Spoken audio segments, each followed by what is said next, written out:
Lo dijo en la primera hora. Gracias, 7:42. Seguimos, esto es La Primera Hora, a través de la señal de Armónica FM y las plataformas digitales de Primera Plana. Le quiero agradecer al doctor Fernando Cornejo, ex viceministro de Vigilancia y Gobernanza de la Salud, o Gobernanza y Vigilancia de la Salud, así se llamaba el cargo que desempeñaba Fernando Cornejo. Él es académico, docente y además es médico psiquiatra. Doctor, qué gusto, bienvenido, buen día, ¿cómo le va? Me gusta, un muy buen día con todos y todas y pues un placer con la audiencia.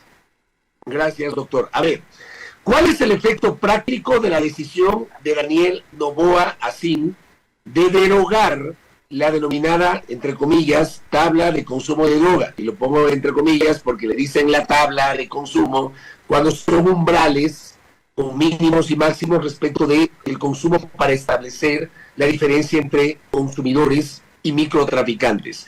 Pero en el ámbito real, en el ámbito de la salud, ¿cuál es el efecto directo, doctor?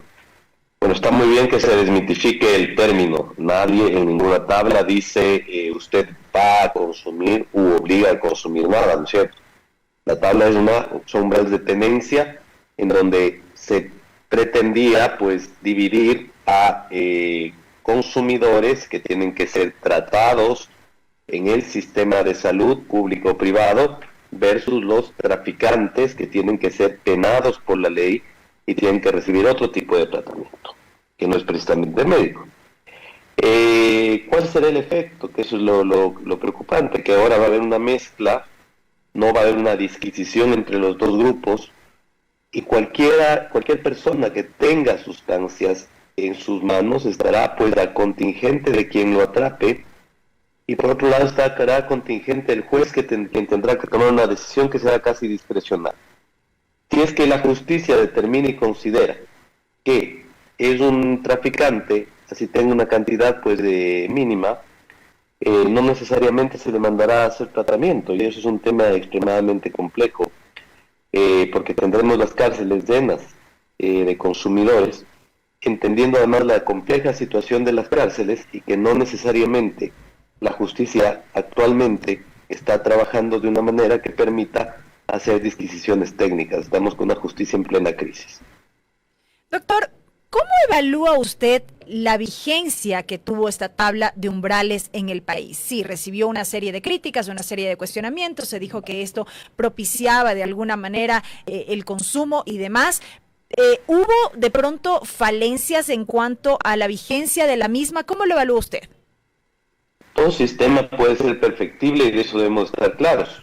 Por ejemplo, había que actualizar nuevas sustancias y de ser riguroso con sustancias. Nosotros sabemos que, sobre todo el narcotráfico ahora produce cosas cada vez más extrañas. En mi práctica diaria yo encuentro que hay sustancias que ni siquiera se evidencian en los exámenes en laboratorio, ¿no? Eso es gravísimo. Sin embargo, pues una gran mayoría de países en el mundo utiliza ciertos niveles referentes y que han demostrado ser de utilidad. El problema es que en el país no somos rigurosos. Evaluamos sin tener data base, evaluamos sin tener sin tener encuestas, sin tener estudios, sin tener estudios epidemiológicos que nos permitan ver en realidad cuál es el impacto de una medida. Y lo hacemos en base a veces al criterio personal, mucho más grave, a la moral personal, o mucho más grave aún, en cuanto al interés personal. Entonces, sí podemos decir que al menos los jueces, al existir la tabla, se daban el trabajo de que si la persona tenía algún tipo de sospecha de ser consumidor, pedía una evaluación por parte de un médico especialista en la materia. Mientras que ahora, pues, esto habrá que ver qué pasa o cómo se instrumentan los mecanismos legales para que eso ocurra. Pero más allá de los mecanismos legales, doctor, en la práctica, desde la instrumentación del Ministerio de Salud Pública, y es su campo justamente el tema de la salud. Aquí me parece que la discusión es que esta tabla termina convirtiéndose en el problema, pero no se habla de la ausencia de una real política pública en ese sentido. O sea, al tomar esa decisión, ¿cómo hacer para que el Ministerio de Salud una verdadera política pública vinculada a combatir o a prevenir el tema del consumo, doctor? Precisamente el tema es que una decisión de política pública de esta naturaleza, que es eliminar una tabla, tiene que venir acompañada de una serie de decisiones que no son solo de salud, que son de educación, que son de inclusión económica y social. Recordemos, yo me acuerdo claramente un reportaje de Carol Noroña, una de las periodistas que están exiliadas ahora, que justamente decía pues cómo en Puerto Viejo, por ejemplo, el niño adolescente tiene como única opción convertirse en microtraficante, porque no hay más opciones. ¿Qué políticas de inclusión económica y social va a haber para esas familias que están dedicadas al microtráfico? Más allá de la política de represión, que también tiene que haber para los grandes traficantes y también para quienes están empezando el proceso de microtráfico, ¿no? ¿Qué opción a partir de la generación de empleo va a haber? ¿Qué opción a partir de extensión de horarios escolares va a haber para que hagan sus extracurriculares los niños, niñas y adolescentes en sitios donde estén protegidos de quienes les inducen al consumo y tengan además de alimentación y tengan además pues deporte, teatro, danza, música, pues también tareas, ¿no es cierto? ¿Qué hacer hasta que sus padres lleguen del trabajo a la casa? Y eso a nivel de todo el país. ¿Qué hacer pues en ligas barriales para fomentar el deporte, bajar el consumo de alcohol? Recordemos que también hay drogas legales que nos complican. Y luego pensar que también hay un ámbito que no es de salud pública necesariamente, que es el tema seguridad pura. Todas estas medidas tendrá que presentarlas por obligación el Ministerio de Salud Pública, consensuada, o al menos no consensuada, consultada, trabajada, pensada con la academia, pensada con los grupos de expertos, porque es mucho más eficiente prevenir que empezar a tratar un caso de adicción. Y creo que eso es lo fundamental. Recuperar, cuando ya se trate de tratar, los famosos ETADS, que han sido sistemáticamente destruidos durante los últimos años y que cada vez cubren menos personas, donde haya acceso a tratamientos reales. Y por último, tener un sistema claro de verificación de estas clínicas de desintoxicación que son totalmente nefastas y muchas veces que son centros de violación de los derechos. Doctor, ya que hablamos de política pública, en estos días cuando hablábamos de seguridad, en otra entrevista, si no me equivoco, alguien nos decía en interacción en redes sociales, política pública, como si solo se tratara de eso. Yo le consulto, ¿qué debería contemplar justamente las políticas que se deban implementar, estas acciones que se deban implementar? Porque claro, hablamos de una integralidad. Y de la mano de eso, nuestros mandantes están entendiendo a fondo la problemática que enfrentamos como país respecto de este tema. Estamos preparados para hacer frente, porque claro, con la eliminación de esta tabla de umbrales, hay esta necesidad de que se trabaje en programas, en proyectos, en educación a la población, pero ¿cuán preparados estamos para tener este abordaje integral? Justamente, Belkis, cuando usted dice que uno de los interactores en redes sociales decía, si solo se tratara de política pública, yo le tengo que decir, sí, se trata primordialmente Correcto. de política pública. ¿Por qué motivo? Porque tenemos que tener un gran paraguas, que debería ser un Plan Nacional de Salud Mental, que nos diga que ese Plan Nacional de Salud Mental tiene enfoque en diversos procesos patológicos que existen, entre ellos las adicciones, que esas adicciones tienen que ser intervenidas desde diversas entidades, ¿no es cierto?, y que cada una tendrá su rol y que a partir de eso hay que trabajarlo. Lo primero que tenemos que tener conciencia de que sin esa decisión por parte de quien tiene que cuidarnos, que es el Estado, no podemos llegar a ningún lado. Probablemente podamos tener incidencia en nuestras familias individualmente, probablemente podamos tener incidencia en nuestros círculos más cercanos, pero aquí hay un Estado que es, y una autoridad sanitaria, que es quien rige qué es lo que debemos y podemos y no podemos hacer. Consecuentemente, es un tema fundamental. ¿Qué tan capacitados estamos los ciudadanos? Yo creo que es un tema también de que hemos venido siendo bombardeados habitualmente por muchísima información y muchas veces errónea. A la propia tabla esta, fíjense cómo se le llamaba y se le llamó coloquialmente, la tabla de consumo, y se le ubicó como una bandera política. ¿sí? En ninguno de los países que se utiliza tabla pues, umbrales, que van desde algunos estados de Estados Unidos, que va en India también existe en algunos países de América Latina, que les da una tabla de consumo.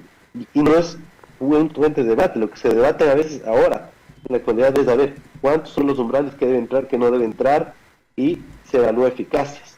Yo creo que estamos en ese paso atrás de lo que hacen muchos países.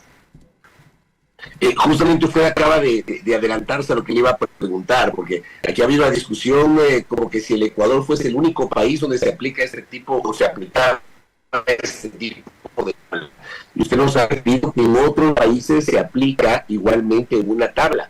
Pero ¿cómo funciona el sistema en esos otros países? Tal vez no irnos a países donde probablemente hay una distancia muy grande respecto del Ecuador, pero no sé si podemos hacer alguna comparación con países latinoamericanos, doctor. Sí, en realidad, en la Unión Europea, por ejemplo, países como Bélgica, Alemania, Grecia, Italia, Países Bajos, Portugal tienen catálogos de umbrales, ¿sí? Países como Italia, Portugal y Luxemburgo no consideran que la tenencia misma para consumo sea un delito ya más amplio. Y en América Latina, pues las tablas se rigen en países como México, tan disímiles, ¿no? México, Paraguay, Colombia, Venezuela, Costa Rica, Chile, algunos estados, Estados Unidos, decía Jamaica y Perú. México, por ejemplo, las cantidades son bastante poco realistas, porque los consumos son sumamente bajos, ¿no? El umbral. Entonces, ¿qué es lo que ocurre? Que de pronto lo que tenemos que buscar es consensuar como sociedad qué es lo que queremos. Consensuar como sociedad cuál es nuestro régimen, que no va a ser un régimen de libre porte, que no debería ser un régimen de legalización necesariamente, sino de cómo regular lo que va a pasar. Y ese es el siguiente debate al que tenemos que ir. El debate es, hay una realidad que es la existencia de sustancias, hay una realidad que es el consumo de sustancias en diversos estratos sociales, que no lo podemos tapar con un dedo, y que a partir de ese consumo de sustancias tenemos que ver cómo actúa la mano reguladora del Estado, y no podemos pensar en que el mercado es el mayor regulador, porque el mercado es el regulador, pues básicamente vamos a tener un desastre para niños, niñas, adolescentes y adultos, sino un Estado que regule y genere normas sumamente claras para proteger a quienes debemos proteger.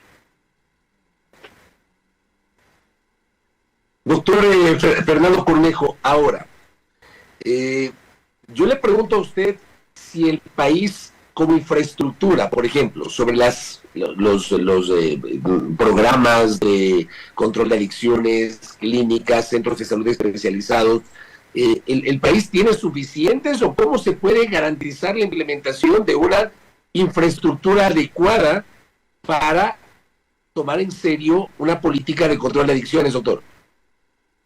La infraestructura en cuanto a atención es escasa y ha venido disminuyendo en los últimos años. Tendrá que ser incrementada y si bien es cierto, es importante, no creo que sea lo fundamental. Y aquí pues será controversial esto que digo, porque probablemente para un padre, para una madre cuyo hijo está en un proceso de dependencia, lo más importante sea la atención. Pero lo importante es no llegar a la dependencia, lo importante es no llegar al consumo. Y para no llegar al consumo, las medidas claras y demostradas científicamente como útiles son las que he demostrado previamente.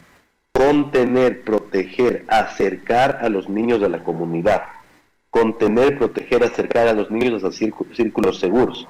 Y esto además nos hace prevenir otros temas como violencia intrafamiliar, como identificación temprana de casos pues ligados a otras de patologías psiquiátricas.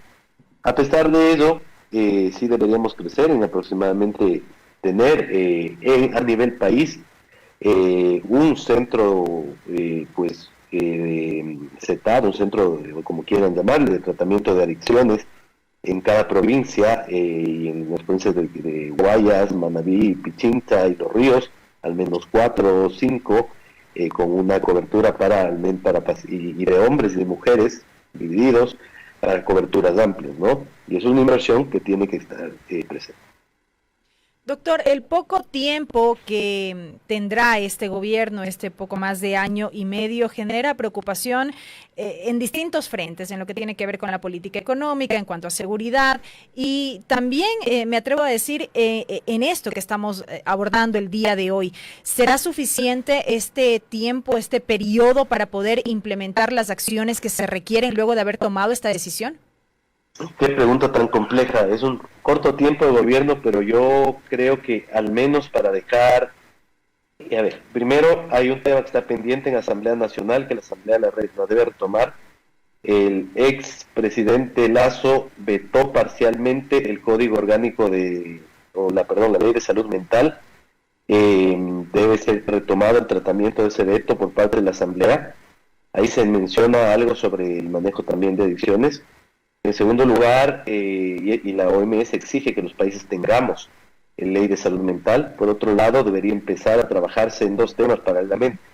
Una política nacional de salud mental, el Plan Nacional de Salud Mental. Creo que si eso se lo logra en este corto tiempo sería importantísimo para el país y con consensos.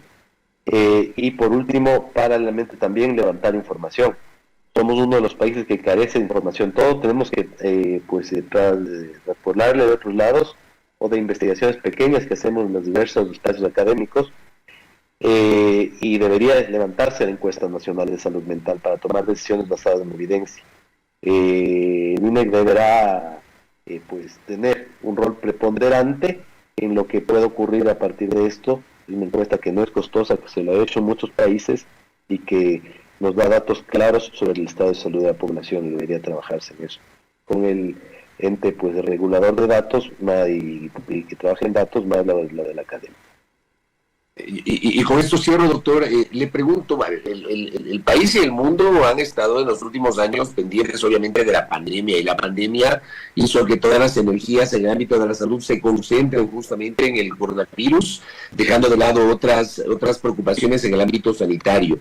El Ecuador se ha quedado a la saga, digamos, las últimas administraciones gubernamentales y los últimos ministros han dejado de lado el tema de adicciones.